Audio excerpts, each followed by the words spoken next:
Hi, it's Ryan from the Mandan Fund, and today the FTSE 100 has been very volatile. Now, one quick note, this chart I'm using is a template off the site TradingView because I have mine saved on my phone and I'm having problems trying to access it. This is the most similar one to what I'm trying to show, but the only things it doesn't have plotted on are the 50-day moving averages. Well, I'm talking simple 50-day, simple 100-day, and simple 200-day moving average, right? So, to begin this off, we have to say what has happened today. This little candlestick that shows a 1% drop in the FTSE approximately is due to many reasons. First of all, GlaxoSmithKline released a statement saying that they will incur more costs in fears that Brexit may incur in the future for them. Now, Brexit is something feared by many companies right now, but also loved by many companies. First of all, the opportunity in market, the foreign money pouring in on supposed cheap valuations in comparison to other indexes, but that's a whole different story. We've got to realize that when a company uses an excuse such as a past event that's actually benefited the economy, unfortunately, in this case, I don't have any stance on what Brexit was, whether we should remain or should have left, but of course it's democracy, so the vote's over and that's what's happened.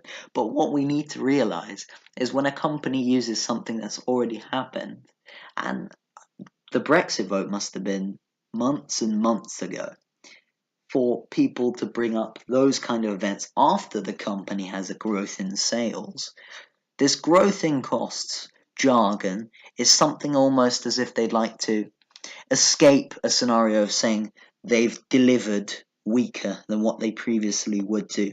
But that, of course, is just city talk, and we can't tell what the true meaning is unless we see it in front of us. And for us, it just means there are more costs, meaning lower margins in this case, less of a profit. That means the share price, of course, should start to drop. And today it fell almost 5% or somewhere along that line, as I can recall.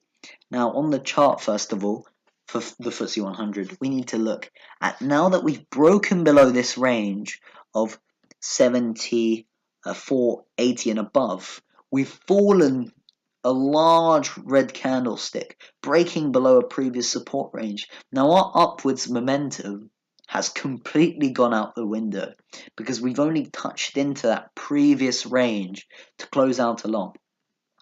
Now we've also touched below a previous short position or potential short territory, as we'd like to call it.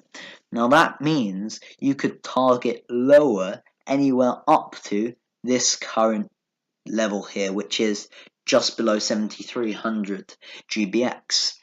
Now, it is very confusing, as many could imagine, because the Dow Jones has made another high after another high after another high. And historically, I think it was 1979 or something along those lines, the FTSE and the Dow were trading at about the same level, which is very interesting because right now, the Dow has gone 3x from that time period in growth in comparison to the FTSE's growth. Not 3 times from that period, of course it's gone multiples more, but if the FTSE, say, went from 700 to 7,000, that's a 10x rise. If the Dow went from a certain amount on a 10x rise times 3, they'd have a 30x rise. In that case, the proportion is 1 to 3, or 1 to 4, sorry. Now, that is a very interesting scenario because a lot of people right now think that the market is overbought, but it's a potential scenario to say that maybe the FTSE index is actually cheap. I'm personally a bear, so I doubt that, but with justification, of course. There's many ways to look at it. Short-term pain is potential, long-term growth is also potential, but we'll have to look at the current support and resistance levels right now. So first of all, if I can look over the market's movement, I think the 200-day moving average is approximately 7368. So 7368, if we could mark that on around here. As you can see, that's a potential major support level. But we're also seeing the 50-day moving average and the 100-day moving average cross over each other. And that occurs at around 74.03, which is here, about here. And the 100-day moving average is at 74.16.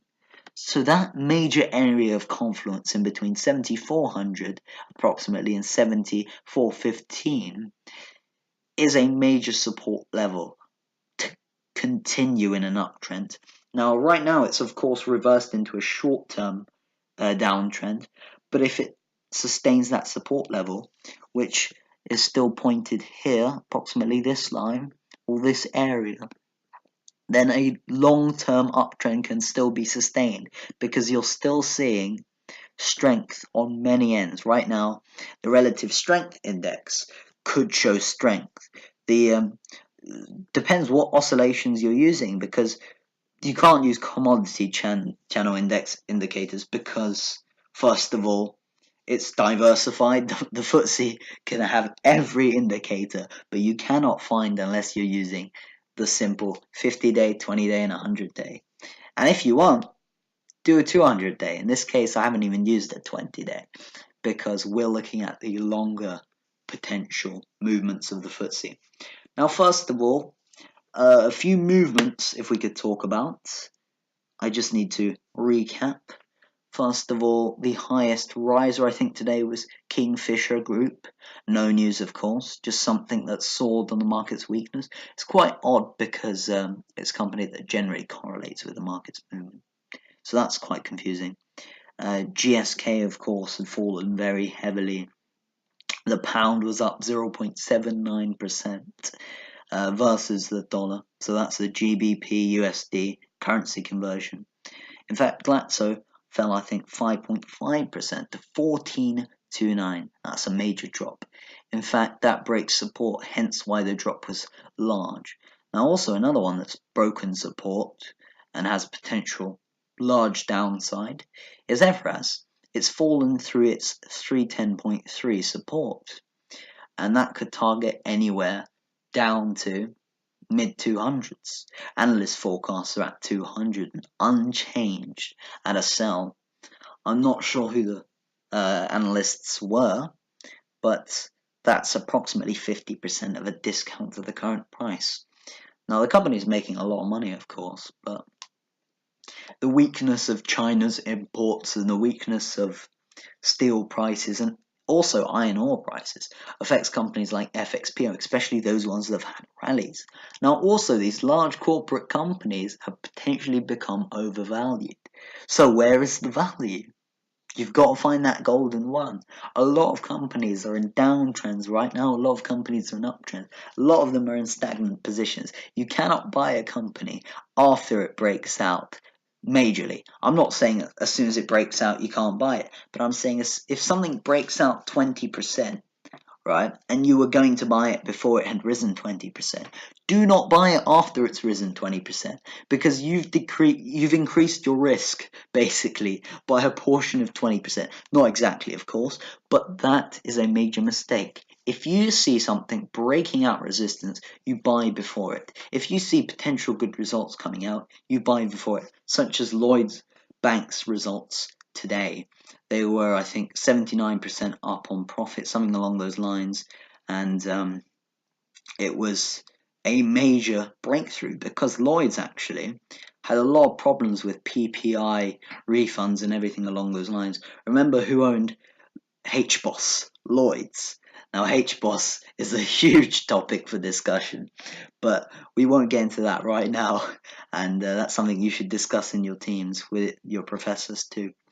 But yeah, they had less PPI payments outwards, meaning companies like Barclays tomorrow could potentially have good results. Whether that affects their share price, we don't know, positively or negatively, because market sentiment is based on forecasts. So I hope you all have a good evening and get up early for tomorrow because round one is still going. All the best. Man them out.